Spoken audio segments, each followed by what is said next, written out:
Boa tarde a todos.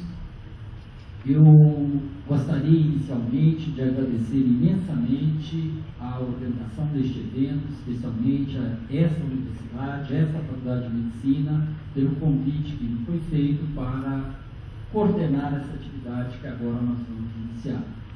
Eu considero ações como essa que nós estamos realizando nestes 2 dias da maior importância, não apenas para nós na patologia, mas especialmente para a educação médica brasileira. Muitas das discussões, dos caminhos que estamos antevendo e daquilo que a gente pretende fazer para vencer e superar os enormes desafios que nós temos, coisas como essa realmente são muito importantes. Por isso, eu tenho uma enorme alegria de estar aqui, de ter presenciado tantas atividades importantes e, de algum modo, modestamente, dar continuidade a esse encontro, a este evento. É com grande satisfação que eu vou introduzir e iniciar a nossa atividade, deste momento, que é a conferência do nosso convidado, Dr. Geoffrey A, da Universidade de Nebraska, a University Nebraska Medical Center dos Estados Unidos, que vai apresentar para nós palestra intitulada Gross Pathology and Autopsies in Undergraduate Courses, A Place for Technology. Este título, este tema dessa apresentação realmente fala muito por si a respeito do seu conteúdo e certamente vai responder a muitas das indagações ou das reflexões que nós já fizemos aqui anteriormente a respeito desse tema. Então, para mim também, com muita alegria, é que eu vejo especificamente o tema autópsia ser envolvido aqui de forma profunda nas nossas apresentações. E isso será feito, naturalmente, por uma pessoa altamente qualificada para fazer essa apresentação. O currículo do Dr. Talmon é bastante extenso e não vou lê-lo na sua integridade. Apenas resumindo os destaques principais do Dr. Talmon, ele é professor associado no Departamento de Patologia e Microbiologia da University of Nebraska Medical Center em Omaha, nos Estados Unidos. Ele é diretor de patologia e diretor assistente do programa de residência médica em patologia. Além disso, seus interesses em pesquisa incluem as abordagens pelas quais a autópsia e a patologia cirúrgica podem ser empregadas na educação pré-clínica. Ele também se envolve decididamente com a tecnologia associada ao desenvolvimento dessas atividades.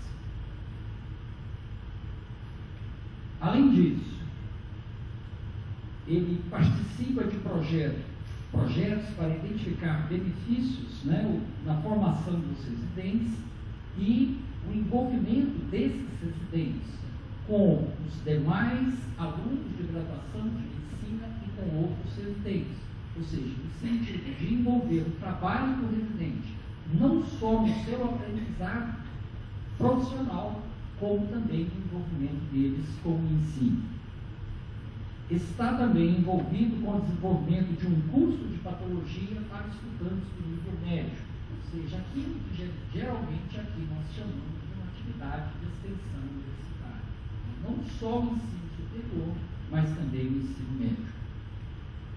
O Dr. Talmon, entre outros, recebeu o Prêmio Excelência em Educação de Residentes e o Prêmio Golden Apple de Professor do Ano por 3 anos consecutivos. E ele é membro do grupo de investigação em patologia, intitulado FEPat. Essas, então, são algumas das qualificações do Dr. Talmon e que certamente vamos apreciar bastante a sua fala. Eu conversei anteriormente com o Dr. Talmon e notei, Dr. Talmon usually speaks very fast. I asked him to a little bit slow. Dr. Talmon, please.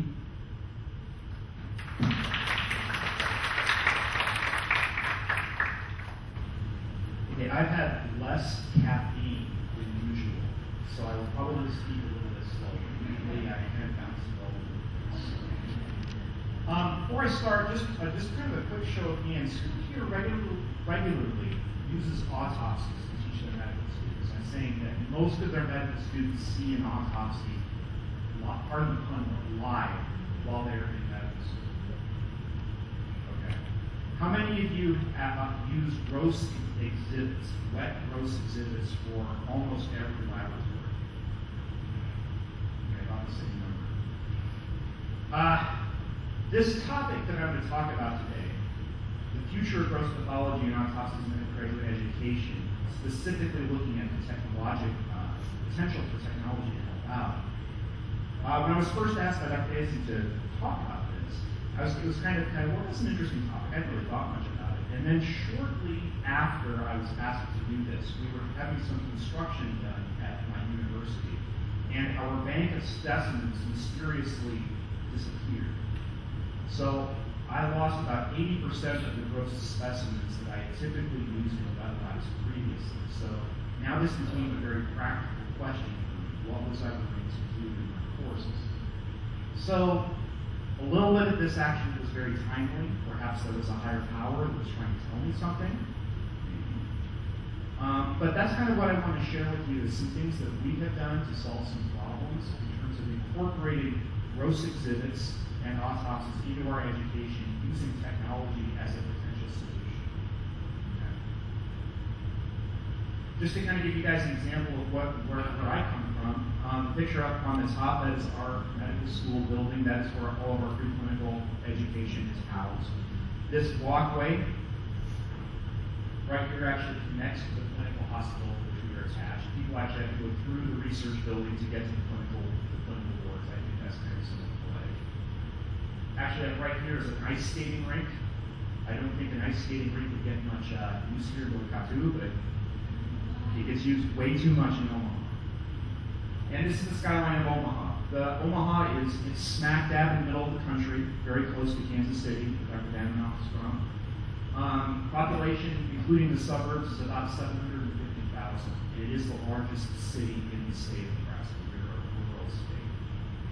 So that's kind of a little bit where we come from.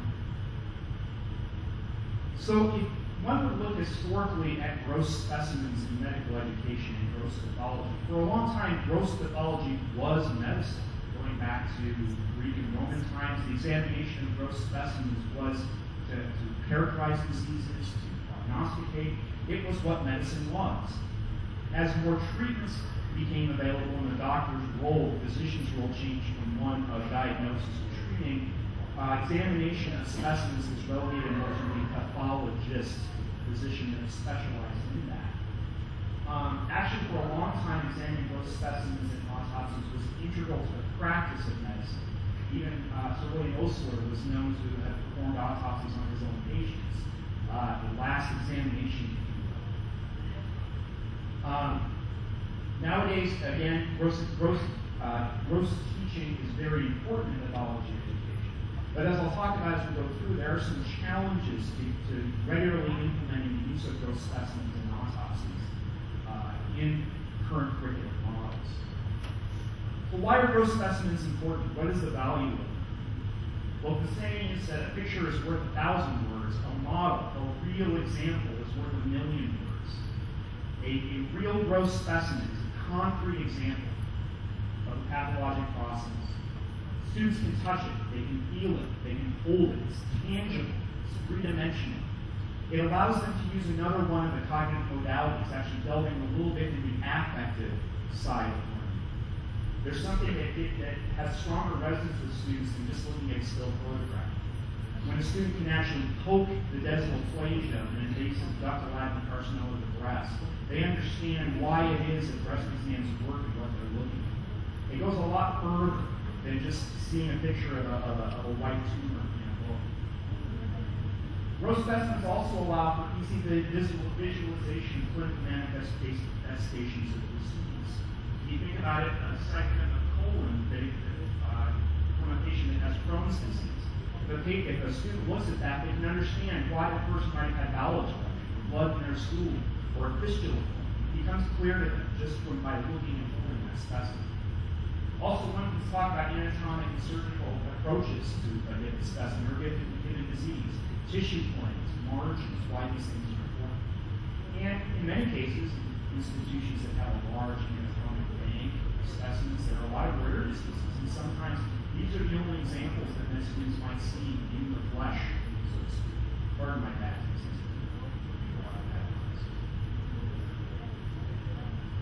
One can consider autopsies the ultimate gross exhibit, where all specimens, the entire pathologic process from start to finish has been laid out for a medical student. So autopsy serves real-life case-based method by which students can do a lot of extra things that they can't often do.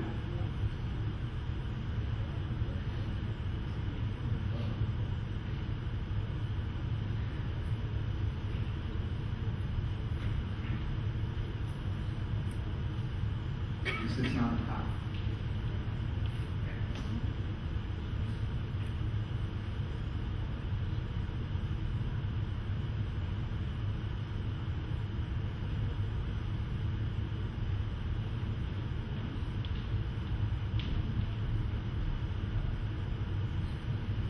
Well, before I can kind of just talk to you about what I was saying. So autopsies allow students to integrate their clinical skills, the things that they've learned in lecture, practice deductive reasoning, to give them a safe environment by which to actually do medical problem solving using a real patient sitting in front of them.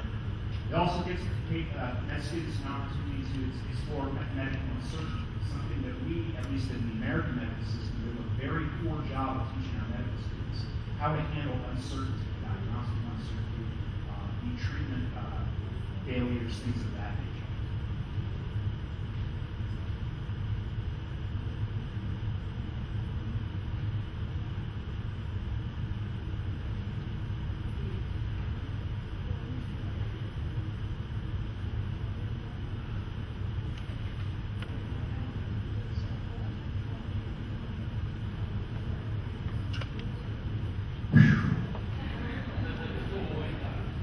Sweating over here. So, we talked about how important gross specimens are in autopsies and the things that they actually enable students to do, and actually things that you as educators do as well. But as I'm sure everybody is aware here, there are some challenges to their use. Okay. First off, gross specimens. Acquisition is a problem. Actually acquiring these specimens. We're seeing fewer and fewer invasive surgeries, fewer resections for diseases, and so oftentimes some specimens we just can't get anymore. We might have been able to 20, 30 years ago. Storage is a problem, as is the example I just mentioned from my institution, where our bank of specimens mysteriously disappeared. Obviously, it's a little problem for us. For those of you who use specimens that might be a little, what's the word I'm looking for, experienced, older specimens that age and repeated handling over time. Some of these fragile specimens lose their luster or their cohesion, and so consequently they deteriorate. And even plastination, it takes away some of the lifelike nature of the specimen. These things can be time intensive to set up and clean up. And if you only have one example of a particular disease process, it's often hard to utilize a gross specimen for a class with 150 students. How do you effectively and efficiently integrate that into the lesson? Autopsies present their own problem. Decreasing case volume is a huge issue at most institutions, at least in the United States. I heard that, for example, here in Boulder, you guys do about 3,000 autopsies a year. To give you guys some perspective, at UNMC, at the University of Nebraska, we do 130. That's it. That's all the autopsy material we have in a year to share with residents and medical students. They come at unpredictable times. I can't schedule an autopsy. Meaning, in other words, it's very difficult for me to hold an autopsy for 5 days, waiting for it to align with the student's schedule, because funeral arrangements must be arranged, and so on and so forth. That goes along with curriculum. Our legal department of our hospital has issues with exposing our students to biohazard concerns. Now, whether or not you think that's appropriate, it is an issue that we have to deal with. And then again, how do I share an autopsy when the table is only so large with 150 students at once? One of the biggest issues we found with regularly using gross specimens, however, was curriculum. We talked a lot about the history of pathology education when pathology was a standalone course. Back in before the 1990s, that was the paradigm for education, where pathology was its own entity. It was traditionally taught with live lectures to a very large auditorium such as this, usually followed by a lab with conventional microscopy. The current state of pathology education in at least 85 to 90% of the United States medical schools is integrated, much like we've heard about all of these past couple 2 days, where pathology has fewer contact hours with which to deal, and the curricula are very tightly packed. There's not a lot of extra time in class schedules. And usually one of the first things to be pitched, the first things to be cut from a curricular schedule is a laboratory where wet specimens may be used. Students are expecting a greater use of technology, and we're obliging by presenting more and more content to them electronically. How do you present a gross specimen in an interactive format to a student via the internet? Something that a lot of people thought about. And we're starting to see more distance learning, where I, as a teacher, might be lecturing to 100 students spread out over 300 kilometers. And how do you, again, convey gross specimens, teach everybody the same thing with the same level of fidelity and lifelike nature? To give you an example of the effect that curricular changes have had on the use of gross specimens, this is just at our institution. We integrated our curriculum in 1991, so we've actually been doing integrated curriculum for quite a while. Before integration, we had 168 contact hours, student face-to-face hours to educate in pathology, with at least 20 labs, almost all of which had wet gross exhibits. And at that time, every medical student that went through our doors saw an autopsy. Flash forward now to currently. We have 65 contact hours in the entire second year. That's how much time we have to present pathology. Look what it did to our lab numbers. 7 laboratories, that's all we have. And of those, only 2 utilized gross specimens. That's just what the shrinkage of time did. Only 20% of our students actually get to see an autopsy. We actually make autopsy attendance mandatory at our institution, but even so, with curricular conflicts and other issues, only about 20% of students do get to see them. And this mirrors what we did. We did a little survey back in 2010 when we published in Archives that fewer than 10% of American medical students actually get to see an autopsy. So, situations leak if you're one who is a big fan of gross pathology. So what do you do? Well, technology. Technology is a wonderful solution. We've had a lot of success on the microscopic side of the street with virtual microscopy. In fact, in many medical schools in the United States, and they'd say the vast majority of them, conventional microscopy with physical microscopes and glass slides has been replaced by scan slides, electronic slides. And there's a lot of literature that speaks to the effectiveness of this academically, showing that students who learn this way do as well on standardized examinations as if they learned with a conventional microscope. Interestingly enough, while a lot of work was done on the microscopic side, very little innovative work has been done in the pathology world with displaying those specimens using these novel tools. And the majority of the time it amounts to specimen photographs added to a virtual microscopy laboratory. This is from our own institution, the Pediatric Pathology Lab. And you can see here the cases which they're looking at. One of the cases is a Wilms tumor, a nephroblastoma. This is the exposure they get to gross pathology in the entire laboratory. One photograph of a kidney tumor. One could argue this is sufficient, but it becomes much more tangible or much more real to students that they could actually hold a kidney that had a little tumor, especially seeing the size of it. It's a pediatric patient. Look how small this kidney is, how big this tumor is. And talking about some of the other clinical and pathologic changes that occur downstream because of the growth of this tumor. But this is all there is in this slide right now.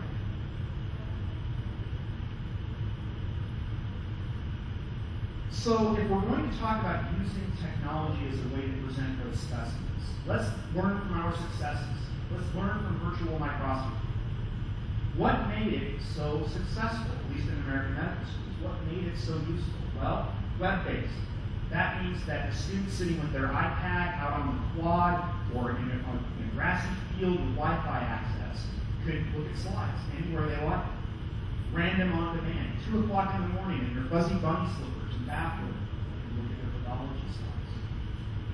It's reproducible. That means every student every year can see exactly the same slide without slides breaking, without microscopes breaking down, boxes getting lost. It's consistent. Every student in the class sees the same slide, the same exact cell, the same pathological change.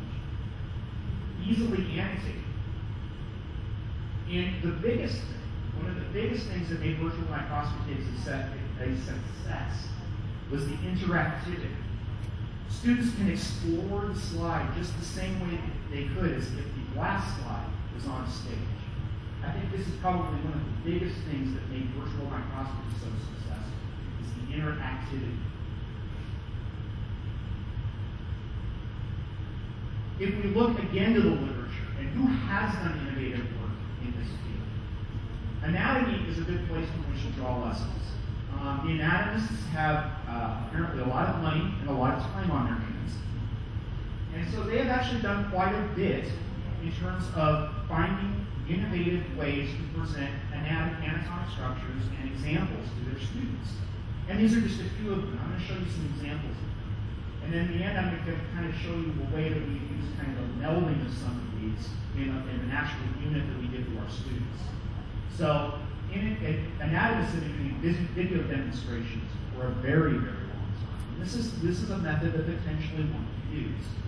Interactive illustrations, I'll show you an example of that. 3D modeling, which is very akin to the radiographic reconstruction that we saw from the oral pathology presentation. And then social media. Social media is very accessible. Web chat, Skype, FaceTime, any of these things. A wonderful avenue with which to share those specimens. Video demonstrations. I'm just going to talk about some of the pros and cons and show you some examples of these actually being used at some institutions. As you all know, video demonstration where one records a narration, a demonstration that's filmed. This is already very commonly used for teaching clinical procedures in many medical schools. How to insert a central venous catheter, do a lumbar puncture, things of that nature. Maybe this is a place for teaching residents or students how to do autopsy, what an autopsy is all about. Some advantages of doing this, of presenting gross specimens via a video demonstration, is that they're easily produced. If I have a smartphone with a camera, I can record myself examining the gross specimen and upload it to the web in a matter of seconds. And it's done. It's viewable anytime, anywhere, just like the random access we talked about. And I can do narration and illustration. I can point specifically to the structures and the features that are selling. But some disadvantages, this is where it falls short of the virtual microscopy bar, is it's not interactive. Minimally interactive. It's much the same as a lecture, just a little bit different. And quality may be somewhat questionable. I'm going to show you an example of, I think this is from one of the schools in Florida, that shows a pathologist, or at least a teaching assistant, examining a kidney.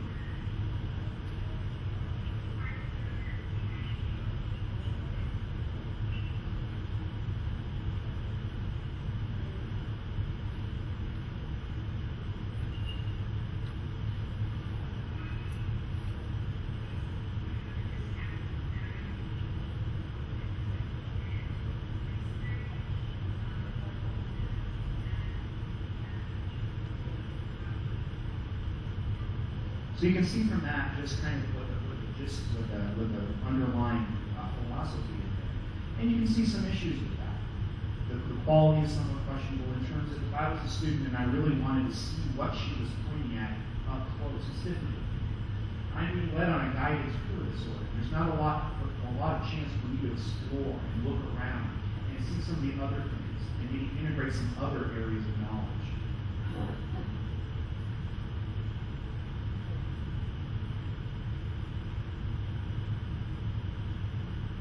Another tool, which I'll show you an example of when I talk about the autopsy curriculum that we have in place, is interactive illustrations. This is where you overlay some sort of presentation software over a still photograph. It could be from a book, it could be a photograph you've taken of a gross specimen yourself.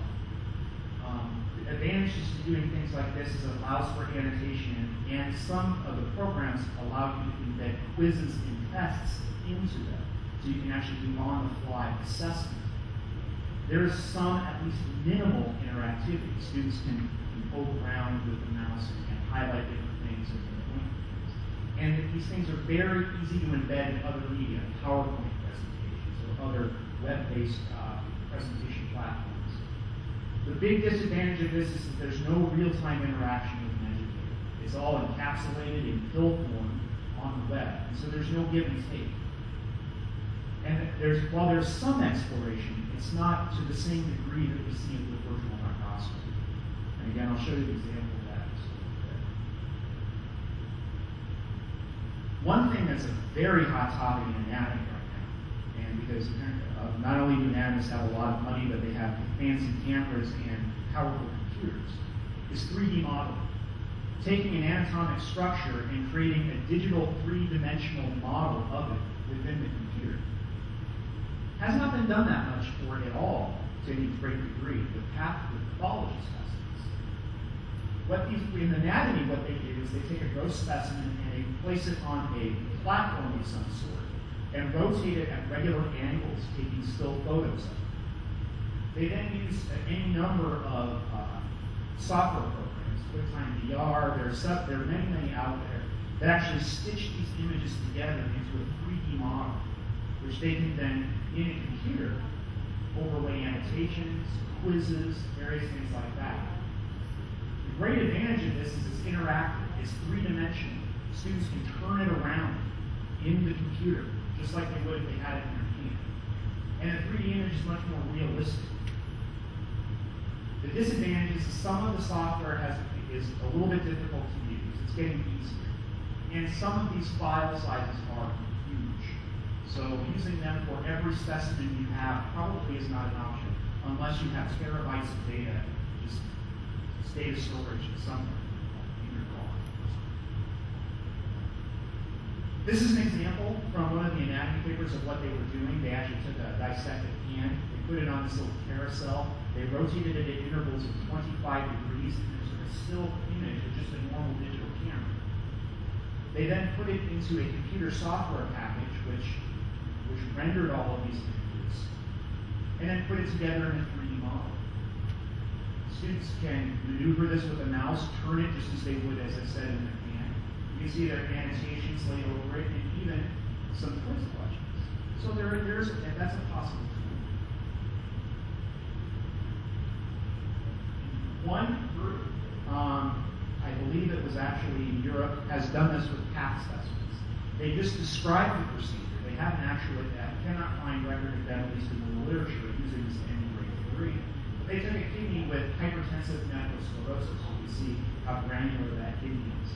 Embedded in this lucite block, and did a very similar thing. That just goes to show that yes, there are some people that are using this for pathology, and it might be a viable option. Lastly, video chat platforms. What about these? Well, in these instances, much like any other video conferences we're going to see here very shortly, a class can Skype, FaceTime, or video conference with a preceptor or professor that's distant, at a distant site, allowing real-time narration, questions and answers, almost as if they were there in the room. And those are the big advantages. It allows for student interaction. Also, these sessions can be recordable for later viewing. I can actually replay what I just saw. The disadvantages to this make sense. You still need to have a gross specimen, or you have to have an autopsy. It has to actually occur. And you still have to coordinate with student schedules. In other words, for me to Skype or FaceTime with students to show them an autopsy, I still have to have time in the student's schedule to do it. And there are some privacy concerns about this. In the United States, we have a lot of legislation in place for protecting healthcare information, private information. And depending on the platform that you use, sometimes this might be an issue. This is an example that was an interesting example from the news. This was in Georgia, a high school class actually. You can see here the camera for web conferencing, but here's a forensic pathologist doing an autopsy. And these students saw the autopsy. They were in a pathophysiology class, and they got to ask a lot of questions. Very interactive, almost as if they were there to learn. This might be very amenable for distance.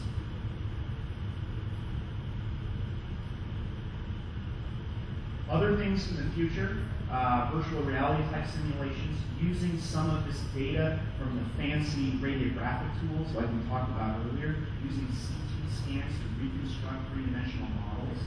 This was something that I thought was very neat, and if I had $1 billion, I would definitely do it. Well, what these people from Sweden did was they actually created a table-sized touch table using angiography, CT, and MRI, and created a three-dimensional human body that could spin around, cut through at various levels, and actually could determine cause of death most of the time. The imaging quality was such that was possible. Is that the future? Is that something that will work in every medical school or is practical?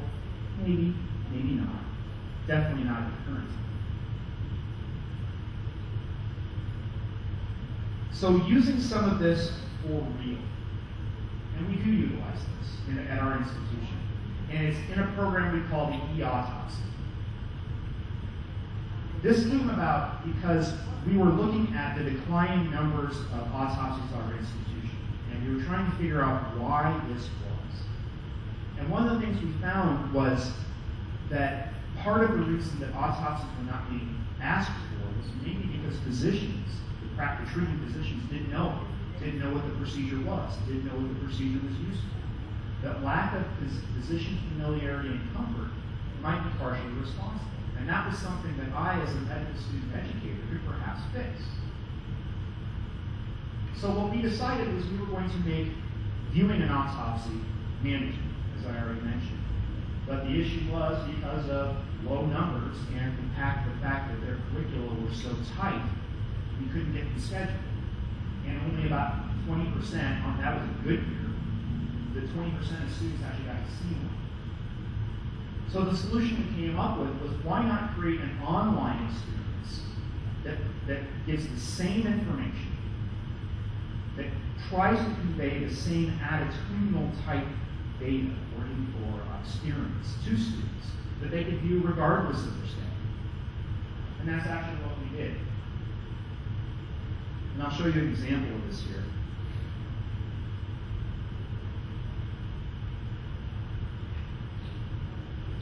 So this is the e-autopsy, and this is built in a platform called Articulate.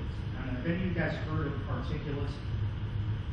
What it is it's actually PowerPoint based. It uses PowerPoint as its engine. And what it does is it allows me to overlay lots of things on top of it, including annotations, quizzes, assessments, videos. I can do a lot of things in it. And it's very, very interactive. So for example, here we are walking the medical student through how we prepare to begin an autopsy.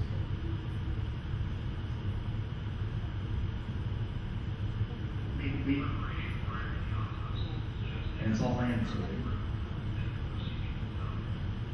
As we go through, we talk about how we obtain consent. We review the chart, which is supposed to have a video.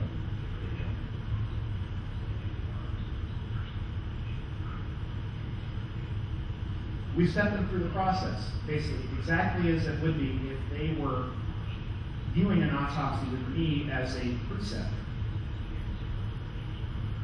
We walk them through the consent form, so when they're a medical student and resident in our institution, they actually know how to fill out an autopsy consent.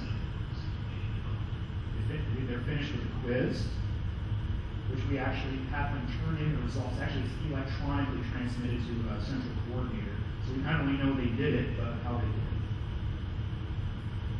And then we actually go through the procedure itself.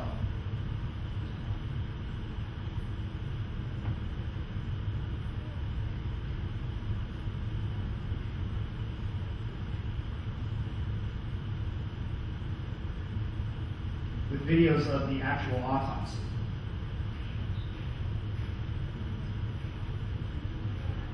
Which I'm not going to subject you guys to the video of the autopsy. If you're really interested in it, I can give you the reference. It's a little bit soon after a break.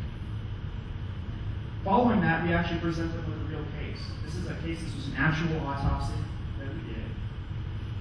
We provide them with a clinical history.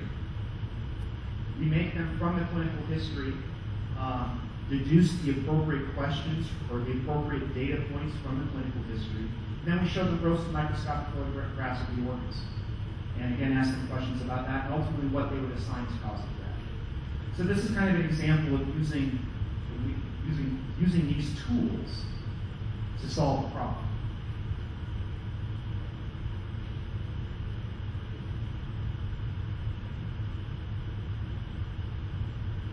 So, which of, and should at all, any of these tools be used?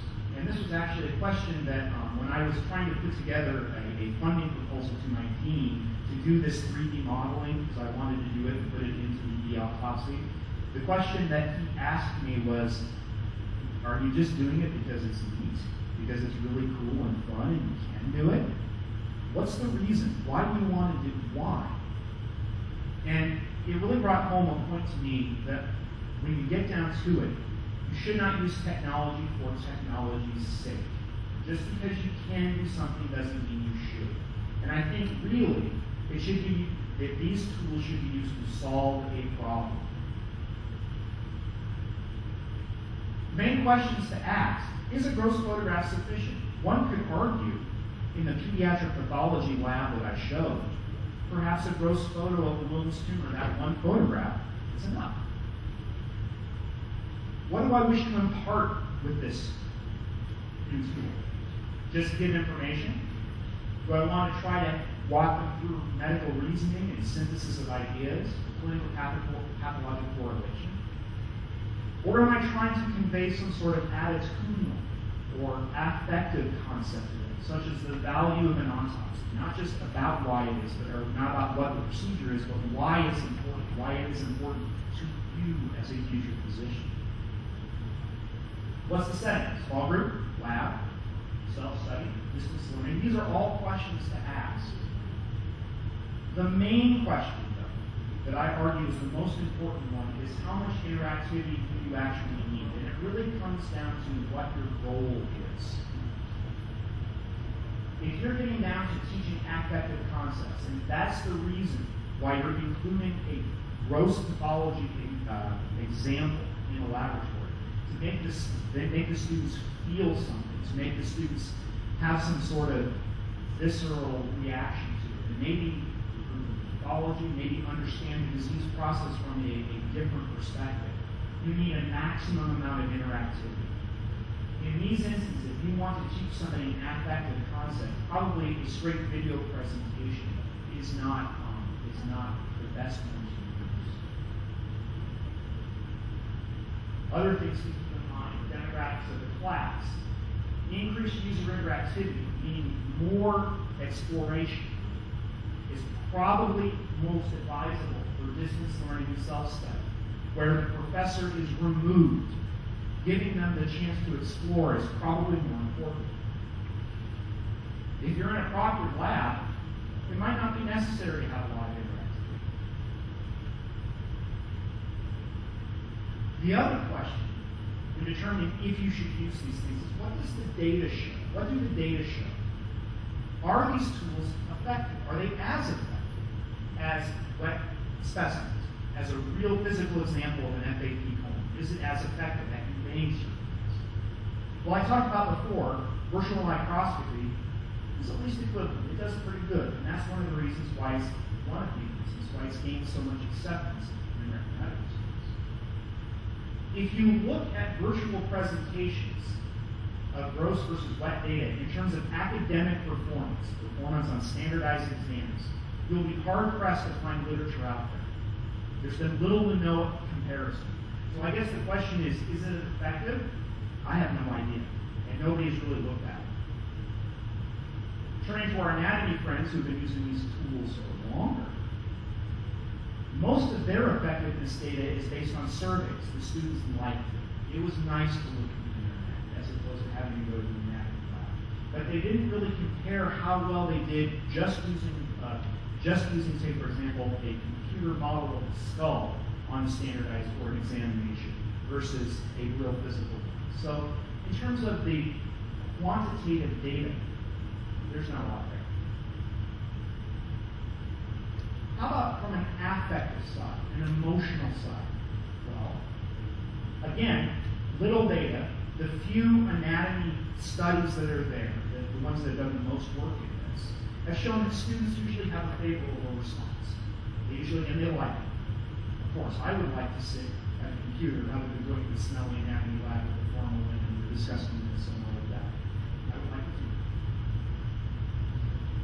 that. One piece of it, we're actually in the process of assessing this with the autopsies. Looking at whether or not we are able to change attitudes about the autopsy among medical students using this tool, and whether it's as effective as physically attending an autopsy. We're still in the process of collecting data, but I'll show you some preliminary results. These are a couple of the survey questions that we asked. It's Likert-based, so strongly disagree, neutral, agree, and strongly agree. The blue represents controls. These are med students that didn't get to see an autopsy at all, either online or in the flesh, so to speak. Okay? And you can see here that again, there seems to be some benefit to seeing an autopsy one way or the other, over maybe a minimal amount of benefit, and that the two, both live and online, behave equivalently.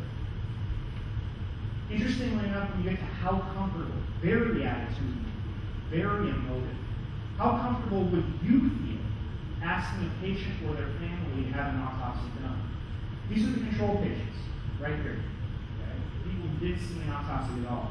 And notice that whether they saw one online or live, there is a very large increase in their comfort. So again, maybe these tools are effective in conveying or changing people's attitudes. Interestingly enough, though, these are some responses that I got in the survey, just in the written comment section, and these all have a similar theme. Would have preferred to see a real one. More about learning information and developing an emotional response. Things viewed in real life have more emotional impact. Felt kind of distant. What do you think all these things say? What do the students prefer? They prefer the real thing. They prefer the real specimen, the real autopsy. So while they might actually be effective, when you get down to it, maybe students would prefer the real thing. So, will this ever be replaced with this? I don't know. It may be a viable option, but I think as we've shown, there's no clear data on effectiveness academically. But at least they do seem that there is some probable benefit, or at least equivalent benefit, in terms of conveying attitudinal issues. An interesting quote that came from a paper it was a survey that was done in the year 2000 that was looking at how virtual microscopy and computers were replacing a lot of the traditional means by which pathology was taught. And I thought this was a very interesting article.